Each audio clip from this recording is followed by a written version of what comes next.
Hey everybody, I'm Tommy Scoville, and this is the Tommy Scoville Show. Hope you're having a great weekend. Sunday, people. I want to talk a little bit about labels. I want to talk about the things that we wear, right? The labels that we wear, almost as outfits or as a skin. I came into this world in 1970, a long time ago. For those of you who follow Chase the Heat, you know that my brother was hoping for a fire truck and got me on his birthday in 1970. So I came into this world baby, right? I came into this world son. I came into this world brother. And these are the things that as we grow through life, we get these different titles and these different roles that we have to play. And it's part of something that every person on this planet endures. At some point, I became athlete. At some point, I became graduate. You're a freshman, a sophomore, a senior, right? All of these different titles, and they all bring with them certain responsibilities and certain privileges and things of that nature. And then at some point, I became criminal. I became junkie. I became drug addict. I became convict.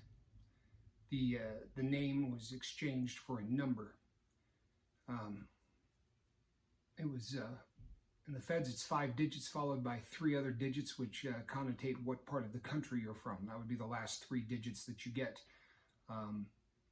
All of these things are just titles. That's what they boil down to. They are just titles.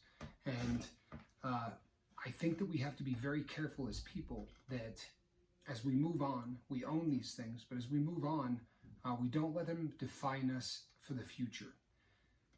I have met people over the years who introduce themselves with, hi, my name's Tommy, I'm an alcoholic. It's literally the way they introduce themselves. And if that's something that you need to do for a period of time so that people don't offer you a drink, I guess that's something that you need to do. I am an addict. I was addicted to heroin for decades. I'm an addict. It's not how I need to introduce myself. I'm a convict. I'm an ex-con. I've been to prison. It's not how I need to introduce myself. I want us to concentrate on the title of what you're going to be and what you want to be. I would like good man, right? I would like honest man. These are the kind of things that I would like people to say about me, and you have to accept them yourself before they're going to be accepted by others. If I were to say these 3 names, Nelson Mandela, Jesus Christ, and Adolf Hitler. And I would say, what do those 3 names have in common? Those 3 men, what do they have in common? And a lot of times people will say that they're famous. I guess that's something that they share in common. You could probably go down a whole list. In their own way, they all changed the world. But, with Hitler being the world's biggest mass murderer, obviously he didn't change the world for the better, or one of. There are other mass murderers throughout the centuries that killed many people. But Nelson Mandela was a gentleman that was the first president of South Africa who was black, and he ended apartheid, which was the most reprehensible form of government, probably in history. I don't know. I guess for the real scholars of history, perhaps there was something more reprehensible. I've never come across it. And Jesus Christ, at least, somewhere in the ballpark of 30 to 40% of the planet believe he's the Son of God. Those who don't believe he was an amazing teacher and prophet. But regardless, he surely has changed the planet. What do they all have in common? If I said they all spent time at one time or another staring through prison bars, right? Staring through a locked up cell, that's not something that would jump out at you. And I guess the point of the matter is what you choose to do with your life after the bad can be what defines you. You do not have to spend the rest of your life wallowing in your past. I'm not saying that you don't need to own it, people. I preach that owning your past is the only way to not repeat it and have it be part of your future. There is real power in accepting the things that you have done and moving on. Moving on without accepting those doesn't work. However, we need to be very careful. I have friends who have been to prison who still refer to themselves as a convict on the street, and they do it as a badge of honor. For those of you watching this who have been in prison, you realize that people talk about inmates and convicts. An inmate is every single person that walks through the door in prison. A convict is someone who lives by a specific code inside the prison system. And that code is very cut and dry and very simple and admirable for the most part across the board. Their word is their bond. If they tell you they're going to pay you on Tuesday, they pay you on Tuesday. They don't tell on people. No matter what the case is, they're never going to be somebody that tells on someone. They stay out of other people's business. They don't look into other people's cells. They don't steal things, right? They don't involve themselves in business that does not involve them, right? So if you spend 5 or 6 years or 10 years or 25 years living that lifestyle, when somebody comes in, they start talking to you and they introduce themselves, oftentimes they'll say, look, and I'm a convict. I do my number. I don't get involved in all the other BS. I don't do this or that. It means that, and your paperwork is good. In other words, you're not a child molester. You're not somebody that beat their wife, or you're not somebody that ripped off old people or did something that they consider to be a reprehensible crime. Because within the prison system, trust me when I tell you, there are accepted crimes. Bank robbery is not a problem, right? Robbery in general is not a problem. Drug dealing is not a problem. But there are crimes for which the rest of your life is going to suck if you're in prison. And if you're in prison and you're a child molester or whatever, it literally is going to be hell on earth for you before you get to go to the hell in the afterlife. So because of that, there are people that still sort of take that and they leave the system, and they're still proud of the fact that they're a convict. I most assuredly am not. I'm not proud that I went to prison. I'm not. I own it. But it's shameful that I let my life get to that point. I'm an addict. I own that. It's not something that I'm proud of. I'm proud as hell that I beat it. I mean, I cannot begin to tell you how proud I am that I beat it. But I want to make sure that, as we start to go through these, if you're getting sober right now and you've got 6 days under your belt, or you got a year under your belt, or you got 2 years under your belt, or you got 15 minutes, I think it's important for everyone who is in this boat, who is trying to move forward and be a better person, to determine who that person is going to be. That sounds silly, right? Well, I just want to be no. Sober is not the top of the mountain. It's the base camp, right? The journey does not end at sobriety. The journey starts at sobriety. If you're an alcoholic and you quit drinking, you're dry. You're not drunk. It doesn't make you sober. Sobriety is happiness after the fact. Now, to live that and continue that for the rest of your time on this planet, this may sound silly to you, but you need to sit down and make a list of who you want to be. Because I promise you that if you spent enough time in the chemical life, then who you are does not make sense to you anymore. Once you stop using, there is such a large chunk of your life that is gone. And I don't mean the 8 years you spent unconscious, because you have drugs in your system. What I mean is, you were defined by the fact that you did drugs. Your friends were people who did drugs. Your associates were either drug users or people who sold. The places you frequented, the things that you did, everything revolves around the chemicals. And if you say, well, I wasn't a drug addict, I just drank. Trust me, it's the same thing. The stores that you stop at, the bars that you go to, the places that you eat dinner, all of these things tend to revolve around the fact that you need to feed yourself those chemicals. So now that that's over, now that you have reached base camp and you want to start this new life, a sober life, a happy life, who are you going to be?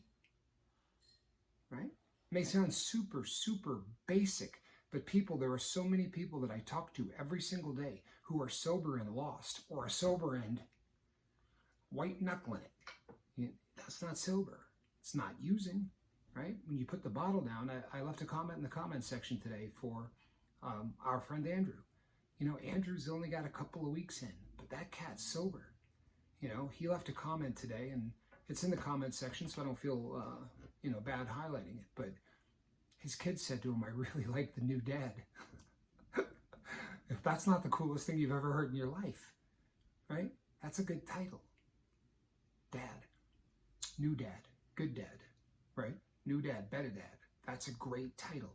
take a list of paper. Take a piece of paper, make a list of what you want to be, who you want to be, right? Mine's simple. Mine's cut and dry. I want to be honest. I want to be honest. I want to be caring. I don't want to lie to anybody ever again. I want to be somebody that people can count on, right? I want my word to be my bond. So if I tell an employer that I'm going to work for him, barring, a missing limb, or maybe being so sick that I could get others sick, I'm going to work. Plain and simple.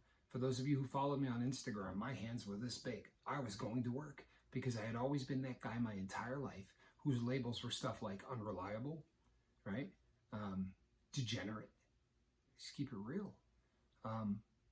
I use the terms from my past so that I don't slip back or I get complacent. I don't call myself a heroin user. I call myself a junkie. Not today, but I was a junkie. I wasn't a user. I was a junkie. I put junk in my veins, or I smoked junk, and my entire life revolved around junk. So these little words, these phrases, once again, words mean things, but you need to write down on paper who you want to be. And then you can start to take actions to make sure that those things are there. I want to be somebody that people want to be around. I want to be somebody that people are never going to be embarrassed about. So for me, everybody's got their own list. But for me, that meant getting my language under control, getting my temper under control, right? I don't want to fly off the handle. I don't want to go nuts on people anymore. I did that for years. And most addicts do. It's our first defense against any accusation, right? We learn at a very young age.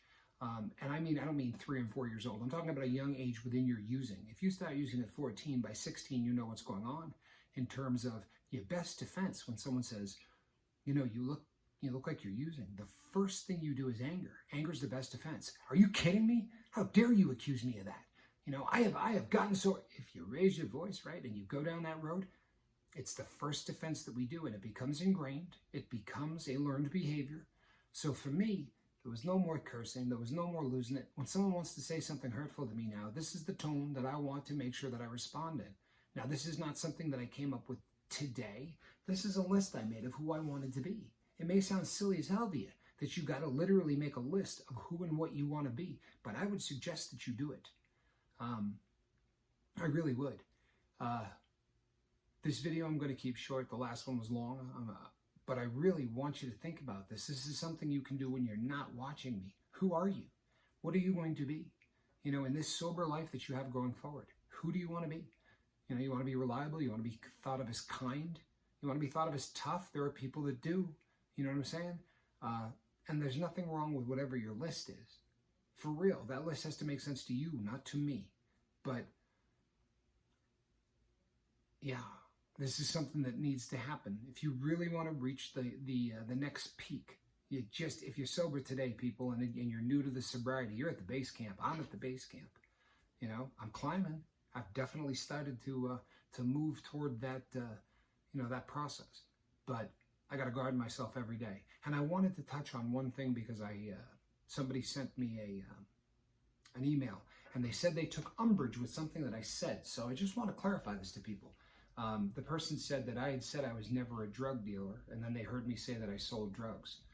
I absolutely sold drugs. So if I have made you misunderstand this, allow me to clarify it. I would buy drugs in huge quantities, and I would sell them to enough people to offset the cost of what I was doing. In my mind, and to this day, I don't consider that a drug dealer. A drug dealer is someone who profits off of the sale of drugs. I never profited off the sale of drugs. The sale of drugs was for no other reason than to keep me doing drugs. Do you understand? There's a difference in my head and in most junkies' heads. Most users will sell a little bit to some friends when they pick up, right? If instead of picking up an ounce, I would pick up 2 ounces or whatever, rebag some of it, and so that all I was trying to do was lower my cost so that I could do more drugs, because at $600 a day, it becomes an issue. But I was never a guy driving around in a car making deliveries to people. So if your definition of a drug dealer is someone who has ever sold a drug, then most assuredly I was a drug dealer. But I don't know. For me, a drug dealer is someone who who, as a vocation, has a way of paying his bills and has a way of trying to get wealthy, buys and sells drugs. It's not who I was. I was a consumer of drugs. So I just wanted to clarify that. And people, any of the negative energy that, that's sort of been brought to the party, I'm hoping that it is blown over. I appreciate all of the positive energy that people are bringing to sweep it out. We're going to run into this, people. We're going to run into it all the time. There are going to be people who lash out at this show. When you get sober and when you start talking about sobriety full time, you hold up a mirror to the rest of the world. And people go, Tommy's sober, should I be getting sober? Is this something I ought to be thinking about? And if you're not at a place in your life where you're ready to do that, then Tommy's instantly an ass, right? I'm not going to be somebody you like much anymore. And neither is the rest of the people who have chosen to be in this boat. So don't let it drag you down, people, right? Make a decision to be positive and don't let it drag you down. For all of you who really have stepped up to the plate, for all of you who are just the most positive people out there, and I would say that is 99.9999% of this boat, I thank you. For those that are unhappy with where they're at in life, see if the place you're putting blame is where it ought to be. I can't make that decision for you, only you can. But I would say that you need to take a good hard look at why things make you angry, right? Why things make you upset. And if that's, I don't know, if you're comfortable with that, that's great. But let's be positive, people. We got a new week coming up, and there is some ripping fun stuff that we're going to be doing this week. The first guest on the Tommy Scoville Show will be coming up this week. A fairly well-known chili head by the name of Johnny will be coming on the show. I really look forward to that. For those of you who have cracked jokes for the last, I don't know how long, that, are you sure there's two of them? You've never seen them in the same room? We'll put that to bed. So thank you so much for tuning in. I really appreciate it. I hope you have a great weekend. If you like what I'm doing, hit the subscribe button. If you want to make sure that you're alerted every time one of these videos pop up, you hit that little bell thing, and in theory, YouTube lets you know that my video is just posted. And please, if you want to help the channel grow, tell people about it. Word of mouth is what's really going to get this thing off of the ground. Thank you to the people who have been doing that. And it's going to be a great week, people. It really is. The best is yet to come. My last thought of the day. Who do you want to be? How do you want to be known? What characteristics are the new you going to exhibit? Figure it out. Make a list, and make the sky the limit. Who is the perfect person? The friend that you wish you had. Make out that list and be that person. I am Tommy Scoville. This is the Tommy Scoville Show. People, we're all in the same boat, and I love this boat. I really do. I thank you that you're all here. I'm a lucky guy. There's no two ways about it. Never forget, the best is yet to come. Have a great day, people.